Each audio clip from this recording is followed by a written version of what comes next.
Welcome to QueerStory, the podcast where we uncover the lives and legacies of revolutionary queer figures in history. Today's episode is dedicated to one of the greatest vocalists of all time, a man whose music transcended genres, whose voice defined romance, and whose identity remained a mystery to the public, Luther Vandross.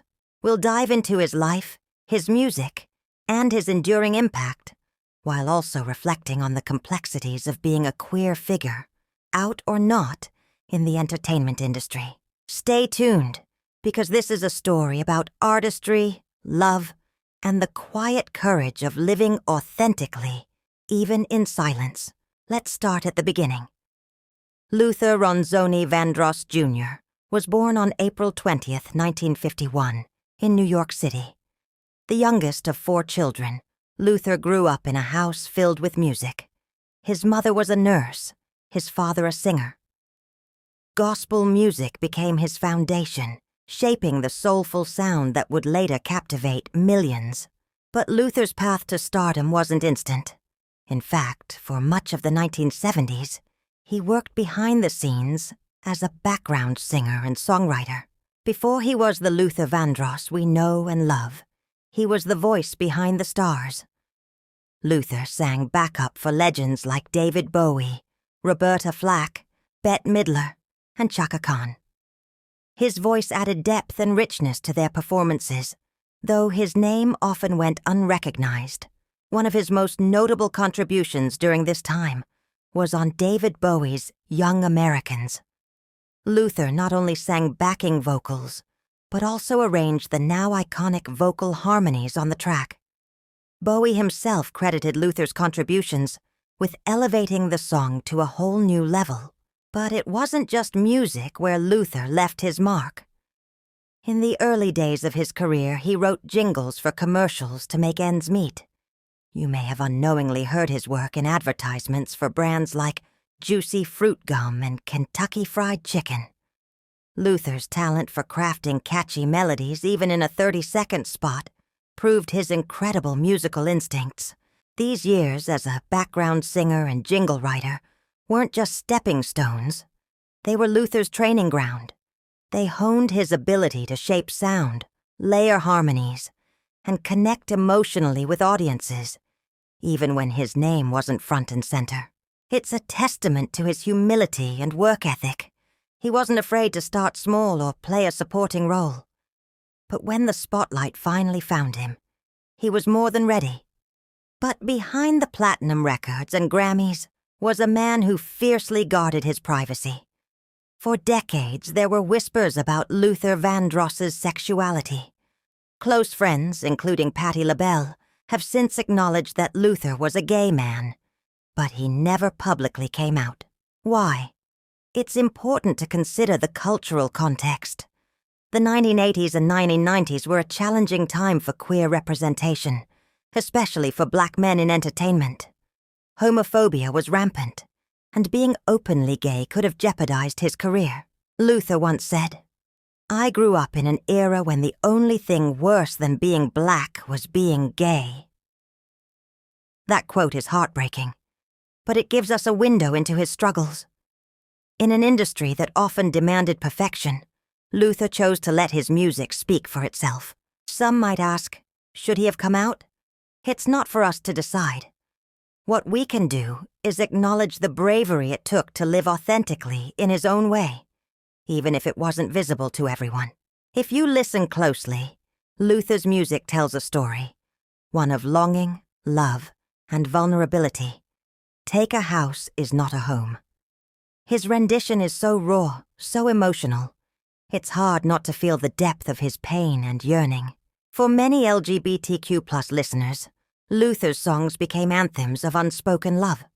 They resonated with those who knew what it meant to love in secret, to dream of a connection that society wouldn't always allow. His music became a safe space, a place where love was love no matter the form. Luther Vandross's music is the soundtrack of love, longing, and intimacy. His ability to capture raw emotion through his voice and lyrics set him apart as one of the most influential artists of his time. His discography spans a range of themes, from the euphoria of love in songs like Never Too Much to the bittersweet nostalgia of Dance with My Father. A perfectionist in the studio, Luther was known for his meticulous arrangements and lush harmonies.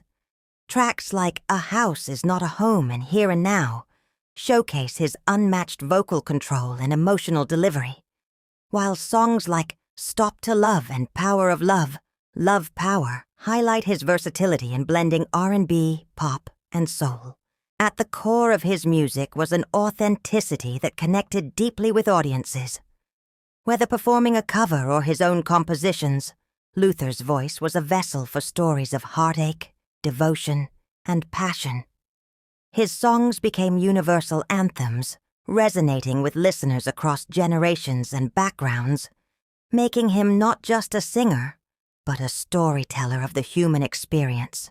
To listen to Luther Vandross is to feel love in all its complexities, a testament to his timeless artistry. Luther was highly awarded throughout his career. He won 8 Grammy Awards out of 33 nominations.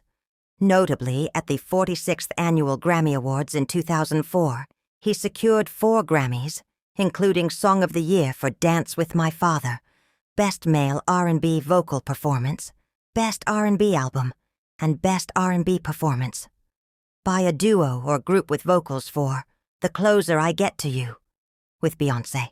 He was honored with multiple American Music Awards, including Favorite Soul R&B Male Artist and Favorite Soul R&B Album for Dance with My Father in 2003. Vandross received several NAACP Image Awards, such as Outstanding Music Video, Outstanding Album, and Outstanding Male Artist in 2004. Posthumously, Vandross was awarded a star on the Hollywood Walk of Fame on June 3, 2014, recognizing his significant contributions to the music industry. Luther Vandross's legacy is one of timeless music, but it's also one of quiet representation. While he never publicly identified as gay, his story matters. It's a reminder of the challenges queer Black men faced, and still face, in the spotlight. Since his passing in 2005, fans and friends alike have celebrated his life and work. His music continues to inspire, and his influence is felt in every corner of the R&B world. Luther Vandross may not have worn his queerness on his sleeve, but his artistry, his sensitivity, and his humanity made him an icon. As we close, I want to leave you with this thought. Luther Vandross showed us that love, in all its forms, is universal. His music was a gift to the world, a gift that continues to heal, comfort, and inspire. If you haven't already, take some time to explore his discography. And as you listen, remember the man behind the music, a man who lived authentically, even in silence. Thank you for tuning in to QueerStory. Be sure to follow us on Instagram and subscribe for more stories of revolutionary queer figures. Until next time, take care and keep celebrating the beauty of our community.